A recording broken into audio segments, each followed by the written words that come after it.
आप सबका हार्दिक स्वागत है मेरे YouTube channel KCP the Sanskrit गुरु में।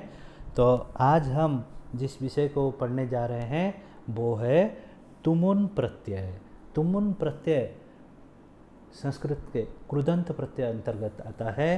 तो सबसे पहले हम जानते हैं कि प्रत्यय किसे कहते हैं। प्रत्यय वे शब्दांश होते हैं जिनका अपना कोई अर्थ नहीं होता है, लेकिन शब्द या धातु के बाद जुड़कर उनके अर्थ को बदल देते हैं। प्रत्यय वे शब्दांश होते हैं।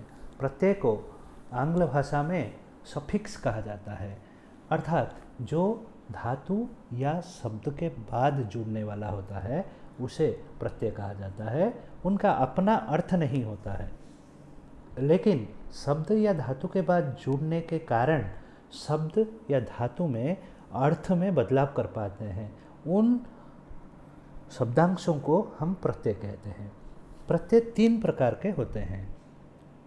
पहला होता है कृत प्रत्यय, दूसरा तद्धित प्रत्यय और तीसरा स्त्री प्रत्यय। कृत प्रत्यय उन्हें कहा जाता है जो धातु के बाद जुड़ते हैं, और तद्धित प्रत्यय उन्हें कहा जाता है जो शब्दों के बाद जुड़ते हैं।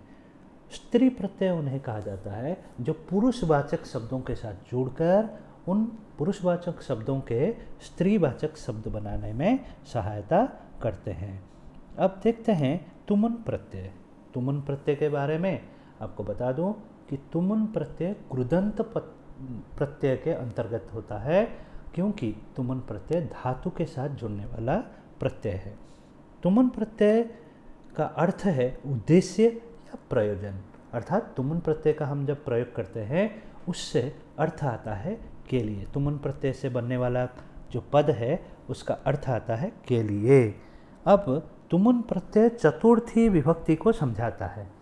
तुमुन प्रत्यय का प्रयोग हम चतुर्थी विभक्ति अर्थ में करते हैं। आप जानते हैं विभक्ति चिन्ह, जैसे कर्ता ने कर्म को करण से, संप्रदान के लिए अपादान से, और संबंध का के की रा रे री, और अधिकरण में पे पर।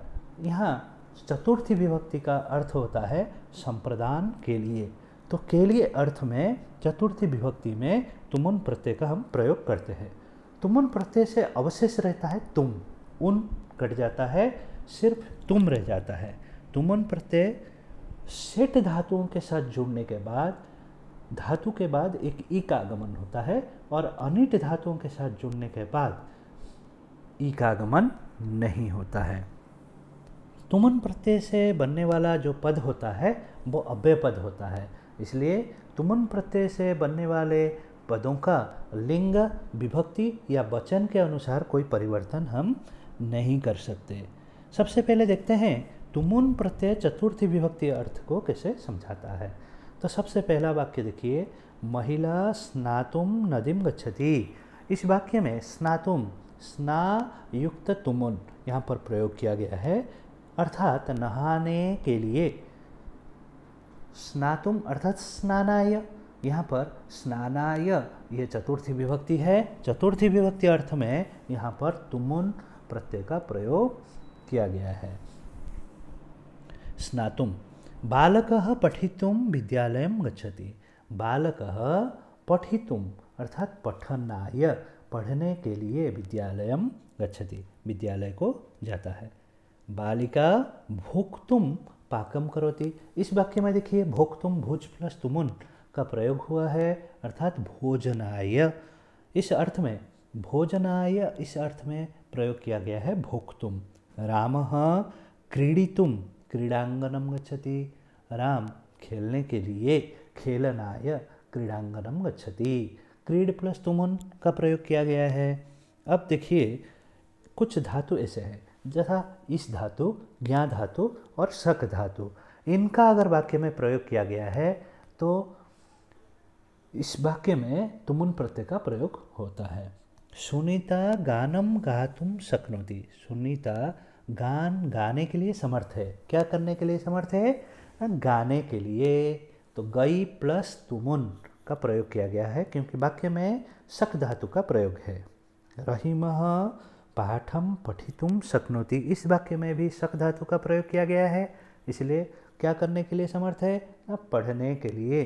तो पठ प्लस तुमुन का प्रयोग किया गया है। शिशु दुग्धम पातुम इच्छति, क्या करने के लिए? इच्छति, इस धातु का प्रयोग इच्छति किया गया है, इसलिए दुग्धम पातुम, पा प्लस तुमुन का प्रयोग किया गया है। अहम भुवनेश्वरे स्थातुम इच्छामि, स्था युक्त तुमुन का प्रयोग किया गया है क्योंकि वाक्य में इच्छामि इसका प्रयोग हुआ है। वैसे ही खगेशः संस्कृत कथां वक्तुं जानाति, इस वाक्य में देखिए संस्कृत कथां वक्तुं जानाति, क्या करना जानता है? ना वक्तुं, बोलने के लिए, वच प्लस तुमुन। उमेशः अभिनयं कर्तुं जानाति, उमेश क्या करने के लिए जानता है? अभिनयं कर्तुं, क्रुयुक्त तुमुन का प्रयोग किया गया है। अब देखिए तुमुन प्रत्यय का प्रयोग हम कैसे संयुक्त वाक्य बनाने के लिए करते हैं। माला गृहं गच्छति सा यानम आरोहति, माला गृहं गच्छति, माला घर जाता है, माला गाड़ी पर चढ़ती है, माला घर जाती है, माला गाड़ी पर चढ़ती है। तो इन दोनों वाक्यों में जो पहला वाक्य है उसमें जाता है, जाती है, गच्छति क्रिया का प्रयोग किया गया है। यहाँ पर जब संयुक्त वाक्य आप बनाएंगे, पहले वाक्य में जो क्रियापद है उसमें आप तुमुन प्रत्यय का प्रयोग करेंगे, मूल धातु के साथ तुमुन प्रत्यय प्रयोग करेंगे। तो देखिए माला गृहं गंतुम यानम आरोहति, माला गृहं गंतुम यानम आरोहति। तथैव सौभाग्यः शिक्षकं प्रदर्शयति सः गृहकार्यं करोति, सौभाग्यः शिक्षकं प्रदर्शयितुं गृहकार्यं करोति, सौभाग्यः शिक्षकं प्रदर्शयितुं गृहकार्यं करोति। इस वाक्य में देखिए सौभाग्यः प्र प्लस दृश प्लस णीच प्लस तुमुन, प्रदृश णीच धातु के साथ तुमुन प्रत्यय का प्रयोग किया गया है क्योंकि पहले वाक्य में क्रियापद है प्रदर्शयति, उसके साथ तुमुन प्रत्यय प्रयोग करके प्रदर्शयितुम किया गया है। इस वाक्य में सौभाग्यः शिक्षकं प्रदर्शयितुम गृहकार्यं करोति, दिखाने के लिए। तो ये दोनों वाक्यों को आप उदाहरण के रूप में लेकर अनेक वाक्य संयुक्त वाक्य बना सकते हैं। अब देखते हैं कुछ सेठ धातुओं के साथ किस प्रकार से तुमुन प्रत्यय का प्रयोग किया जाता है। यहाँ पर देखिए जितने भी धातुओं के साथ तुमुन प्रत्यय का प्रयोग किया गया है उन सभी धातुओं को हम सेठ धातु के अंतर्गत रखते हैं। पठ युक्त तुमुन पठितुम, पढ़ने के लिए, यहाँ पर पठ धातु के बाद एक ई का आगमन हुआ, तुमुन प्रत्यय से तुम रह गया तो पठितुम हो गया जिसका अर्थ हुआ पढ़ने के लिए। वैसे ही लिख युक्त तुमुन लिखितुम, लिखने के लिए, निंद युक्त तुमुन निंदितुम, निंदा करने के लिए, चल युक्त तुमुन चलितुम, चलने के लिए, जीव युक्त तुमुन जीवितुम, जीने के लिए, चिंत युक्त तुमुन चिंतयितुम, सोचने के लिए, पीड़ युक्त तुमुन पीड़यितुम, पीड़ा देने के लिए, दंड युक्त तुमुन दंडयितुम, दंड देने के लिए, गण युक्त तुमुन गणयितुम, गिनने के लिए। इन सभी जो शब्द है, जितने भी तुमुन प्रत्यंत शब्द बने हैं, इन सभी शब्दों में एक ई का आगमन हुआ है धातु के बाद। इसके बाद हम देखते हैं अनिट धातुओं के साथ तुमुन प्रत्यय का प्रयोग। अनिट धातुओं के साथ तुमुन प्रत्यय का जब प्रयोग किया जाता है तो ई का आगमन नहीं होता है। गम प्लस तुमुन गंतुम अर्थात जाने के लिए, नम प्लस तुमुन नंतुम अर्थात प्रणाम करने के लिए, हन प्लस तुमुन हंतुम मारने के लिए, स्ना प्लस तुमुन स्नातुम नहाने के लिए, पा प्लस तुमुन पातुम पीने के लिए, स्था प्लस तुमुन स्थातुम रहने के लिए, दा प्लस तुमुन दातुम देने के लिए, नी प्लस तुमुन नेतुम लेने के लिए, क्री प्लस तुमुन क्रेतुम खरीदने के लिए। इस प्रकार से इन सभी धातुओं के साथ आप देख सकते हैं कि किसी भी धातु के बाद ई का आगमन नहीं हुआ है। इसी प्रकार आप अनेक धातुओं के जो तुमुन प्रत्यय प्रयोग देखेंगे तो उन धातुओं में से कुछ धातुओं के साथ ई का आगमन होता है, उनको आप सेट श्रेणी में रखेंगे, और कुछ धातुओं के साथ ई का आगमन नहीं होता है तो उनको आप अनिट श्रेणी में रखेंगे। अब कुछ और नियमों को देखते हैं तुमुन प्रत्यय के बारे में। धातु के अंत में, जो मूल धातु है उसके अंत में अगर ई या दीर्घई हो तो उसका ए में परिवर्तन होता है। जैसे उदाहरण देख सकते हैं आप, नी, जी, क्री, ची, ये धातु है, इनके अंत में दीर्घईकार है या फिर ह्रस्वईकार है। जैसे नी धातु है, नी धातु में दीर्घईकार है, दीर्घई मात्रा है, तो तुमुन प्रत्यय लगने के बाद नेतुम हो गया है। जबकि जी धातु में ह्रस्वई मात्रा है, छोटी ई की मात्रा है, तो जेतुम हुआ है।